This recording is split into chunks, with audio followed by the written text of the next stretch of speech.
And we talked about those, the Opti White, the Opti Red, Booster Rouge, and Noblesse, are specifically to bring up the mouth volume. That's what they do. They bring in softness, presence, volume, and roundness, and they give you that good mouth feel. And I use those quite a bit. I was an early adopter, for lack of a better term, and I really like the influence they have. There's natural ways of doing it too. I mean, you can do, the old fine fresh leaves protocol by just dumping some yeast in there. Yeast holes will help with that, because they'll get in there and they'll run about and they'll pick up any kind of, the yeast holes are really good at picking up any kind of off flavors. So if you've got something that's got some sulfur to it or whatever, that's the first avenue to go after if it's got any, fusel reductive or reductive kind of flavors, I should say, and aromas. It gets about a half a gram per gallon of yeast holes in there, and stir it around and come back the next day and stir it around again.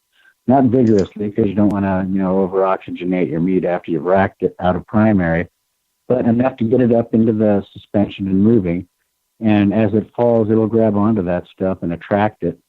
It acts, kind of like a mini fining, for lack of a better term, except it's really good at grabbing onto those kind of flavors that you don't find beneficial.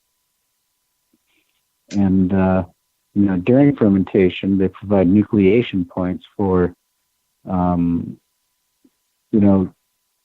honey that may be very, very clear compared to some of the other stuff that you would use. If you got raw honey that's got little bits of, wax in it, stuff like that, it's usually much more turbid than, something that may have been centrifuged or whatever, and, it's much more clear.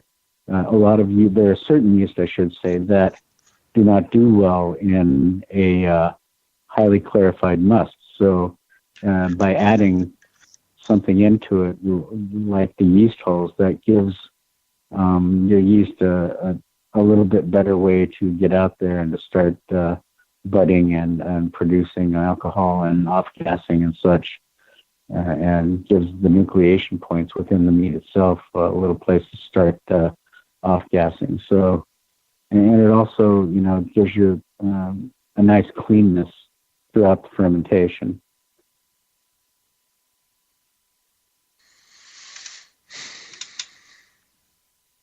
So, more questions, or do you want to still continue on?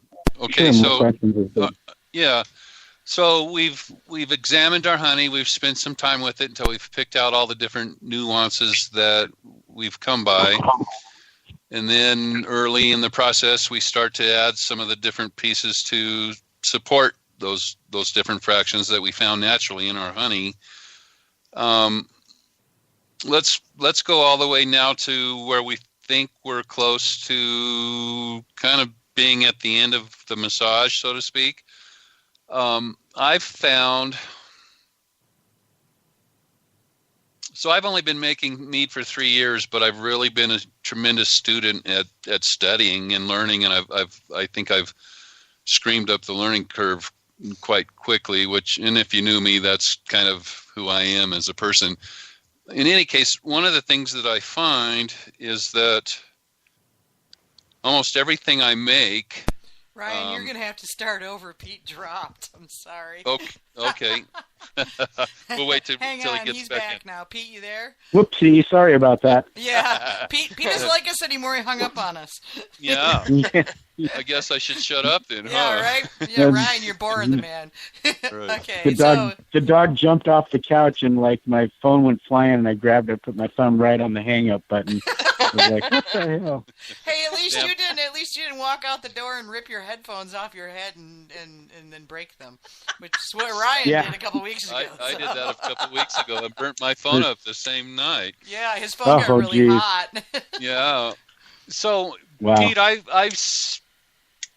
as we all know, different fractions of the flavor profile over time begin to fade away, and I can't say really that very many of them step forward anymore over time, at least not that I can think of right off the top of my hat.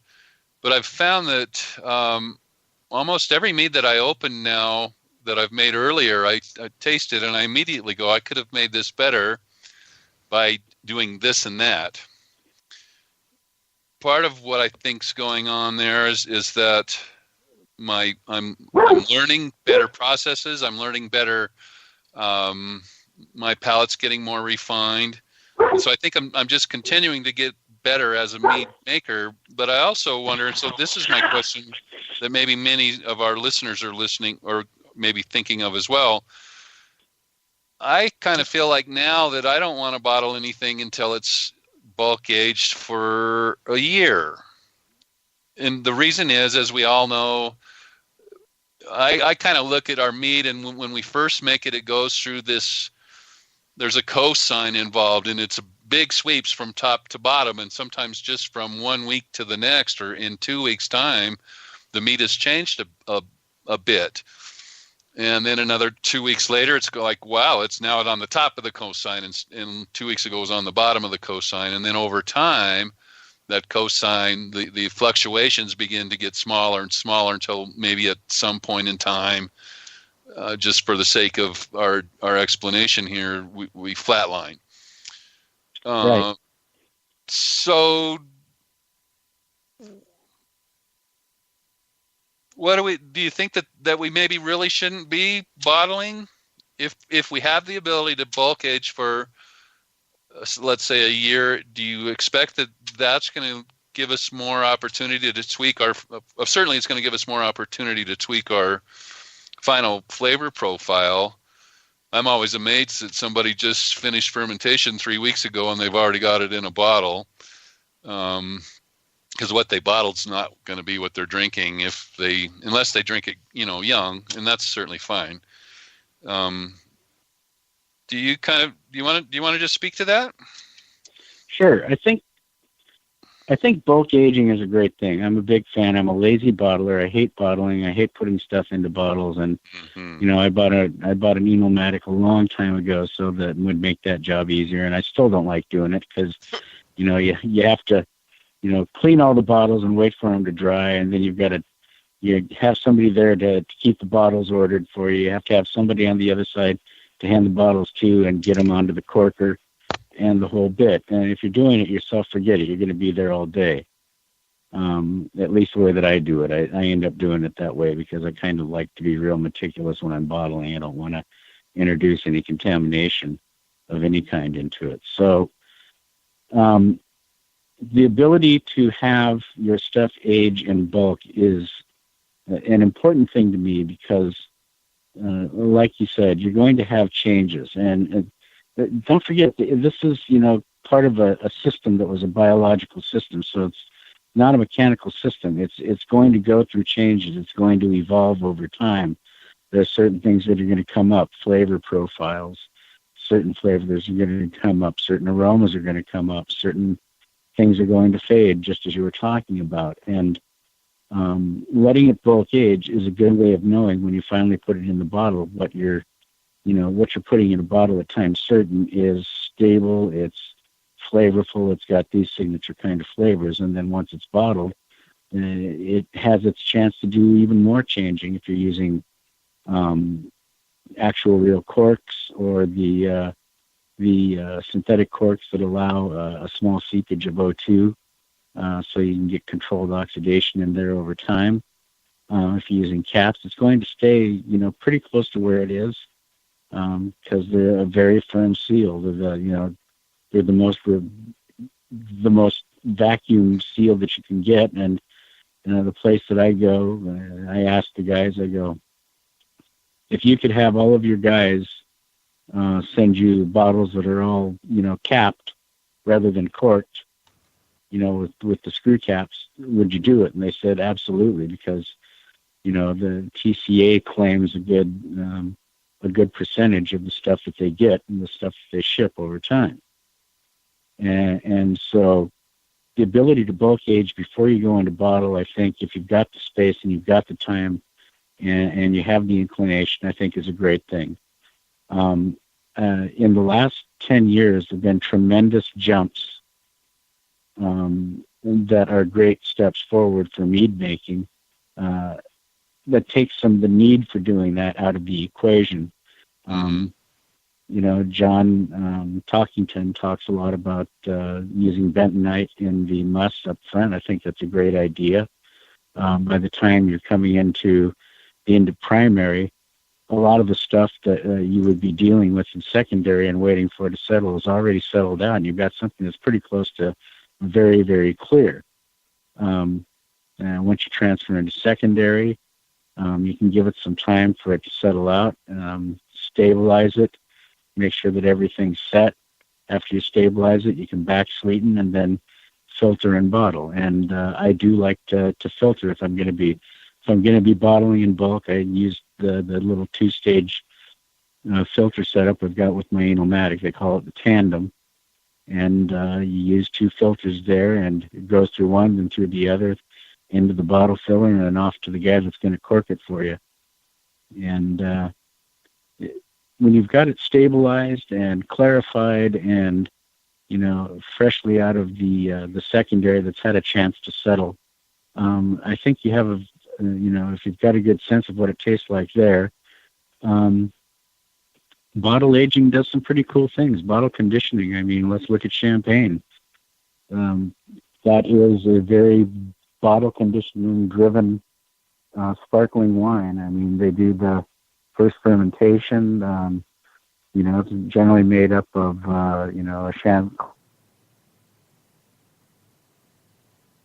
a Petit Verdot, Pinot Chardonnay, and Pinot Noir. And those base cuvées are aged at different intervals. And so when they blend all 3 of those together to make the finished champagne, there's some of those can be as far apart as 5 or 7 years or even more. And once they go into the bottle, a lot of these champagnes will sit for 10, 20 years, longer even. So bottle conditioning and bottle aging is not to be overlooked in the role of maturation during the life cycle of the mead that you're going to be making and bottling. And when it has a chance to lay down in a bottle and relax, it does wonderful things in the bottle as well if you're using a closure that allows for microoxygenation or, the slow seepage of oxygen in there in a controlled state so that it doesn't oxidize quickly and turn into this brown mess that you don't want to even get close to your face with. Would you say then if people are using, quote, modern science these days and they're making clean batches, would you think that after between 9 months and a year, maybe that the cosign has gone flat for the most part?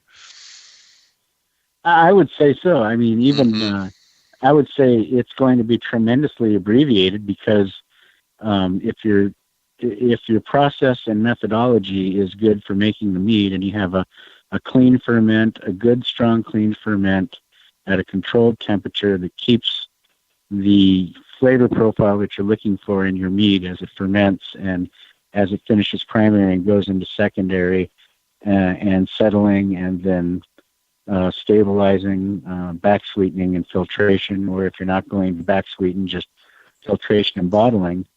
If you've got a clean mead coming out of the primary and going into the stabilization and filtration stage, the need for aging is really abbreviated. Right. Will it improve? I think in most cases it will, but is it going to be significant enough to where you have to worry about it? Probably not. I think, and that's what I was saying, is over the last 10 years especially, the change in the approach to making mead and wine has really advanced the process to the point of where you can turn something around in just a matter of weeks that is very solid and very elegant.